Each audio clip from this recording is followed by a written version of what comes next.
29 अगस्त 2025 को दिल्ली में जमीयत उलमाए हिंद की जनरल मीटिंग हुई, जिसमें संगठन के अध्यक्ष मौलाना अरशद मदनी ने सांप्रदायिकता, सरकारी नीतियों और मुस्लिम समुदाय की चुनौतियों पर खुलकर बात की। ये मीटिंग जमीयत की सेंट्रल काउंसिल की थी, जहां मदनी ने सरकार और सांप्रदायिक ताकतों पर निशाना साधा, लेकिन साथ ही राष्ट्रीय स्वयंसेवक संघ के हालिया प्रस्ताव की जमकर तारीफ भी की। उन्होंने साफ कहा कि उनकी लड़ाई सड़कों पर नहीं बल्कि कोर्ट में होगी। ये भाषण मुस्लिम समुदाय के लिए एक रोड मैप जैसा था, जहां संवैधानिक तरीके से न्याय मांगने पर जोर दिया गया। अगर आप भी जानना चाहते हैं कि मौलाना अरशद मदनी ने आरएसएस संघ की तारीफ क्यों की, तो इस वीडियो को आखिर तक जरूर देखें। नमस्कार, मेरा नाम है शालिनी और आप देख रहे हैं द न्यूज़ 15। जमीयत उलमाए हिंद के अध्यक्ष मौलाना अरशद मदनी ने दिल्ली में आयोजित संगठन की जनरल मीटिंग में गुरुवार को सांप्रदायिकता, सरकारी नीतियों और सामाजिक मुद्दों पर खुलकर बात रखी।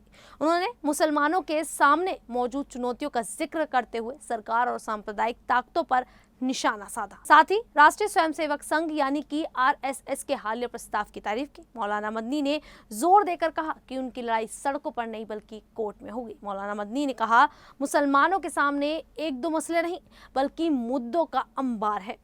मुल्क की आज़ादी के बाद सांप्रदायिक मानसिकता को मौका मिला और मुसलमानों के खिलाफ माहौल बनाया गया। जमीयत उलमाए हिंद सबसे पहले इसके खिलाफ सामने आया। हम सांप्रदायिक ताकतों से सड़कों पर नहीं लड़ेंगे क्योंकि यह देश के लिए सही नहीं है। हमारी लड़ाई उस सरकार से है जो इन ताकतों को खुला छोड़ रही है। मौलाना मदनी ने असम के मुख्यमंत्री हेमंत बिस्वा शर्मा पर जमकर निशाना साधा।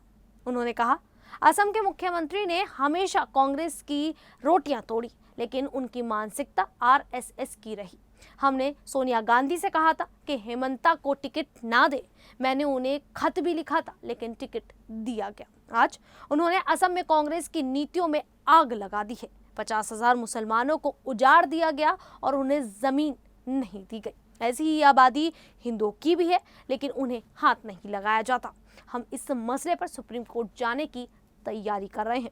मौलाना मदनी ने राष्ट्रीय नागरिक रजिस्टर के मुद्दे पर भी चिंता जताई। उन्होंने कहा, एनआरसी का मुद्दा फिर उठ रहा है। 1971 को नागरिकता का आधार वर्ष माना गया है, लेकिन सरकार इसे बदलने की कोशिश कर रही है। हमने इरादा किया कि इस मसले पर हम फिर सुप्रीम कोर्ट जाएंगे। हम मदरसों के मसले पर सुप्रीम कोर्ट गए थे। कोर्ट ने हमें हाई कोर्ट जाने को कहा। वहां मामला चल रहा है और हमें उम्मीद है कि फैसला हमारे हक में होगा। मदनी ने यह भी स्पष्ट किया कि हर छोटे बड़े मसले पर कोर्ट जाना संभव नहीं है, लेकिन जब कोई सरकारी संस्था संविधान के खिलाफ जाएगी तब जमीयत सुप्रीम कोर्ट का दरवाजा खटखटाएगी। उदयपुर में कन्हैयालाल हत्याकांड पर बनी फिल्म उदयपुर फाइल्स के बारे में बोलते हुए मौलाना मदनी ने कहा, नया मसला एक फिल्म का उठा जिसका मकसद हमारे मजहब को गलत तरीके से दिखाना था।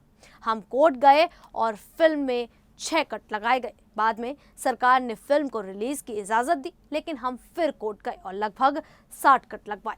ये इसलिए हुआ क्योंकि फिल्म में हमारे मजहब को गलत तरीके से पेश किया गया था। मौलाना मदनी ने आरएसएस के 100 साल पूरे होने पर उनके प्रस्ताव की तारीफ की। उन्होंने कहा, आरएसएस ने अपनी कमेटी में जो प्रस्ताव रखा वह हमें अच्छा लगा। अगर हिंदू मुस्लिम के साथ आने की बात हो तो हम आरएसएस के खिलाफ नहीं है।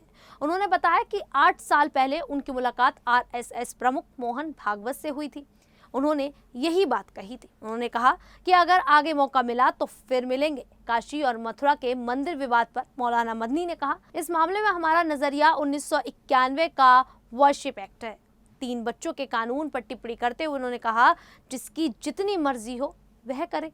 मौलाना मदनी ने भारत में मुसलमानों के ऐतिहासिक योगदान का जिक्र करते हुए कहा, भारत में मुसलमान 1000 साल से ज्यादा समय से रह रहे हैं।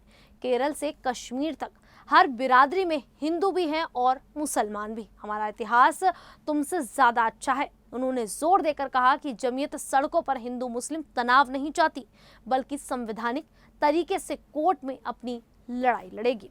मौलाना मदनी के इस बयान को लेकर आप लोगों की क्या राय है? आप हमें अपनी राय जरूर दें। अभी के लिए इतना ही, फिर हाजिर होंगे ऐसे ही देश और दुनिया से जुड़ी बड़ी खबरों के साथ। तब तक के लिए देखते रहिए द न्यूज़ 15।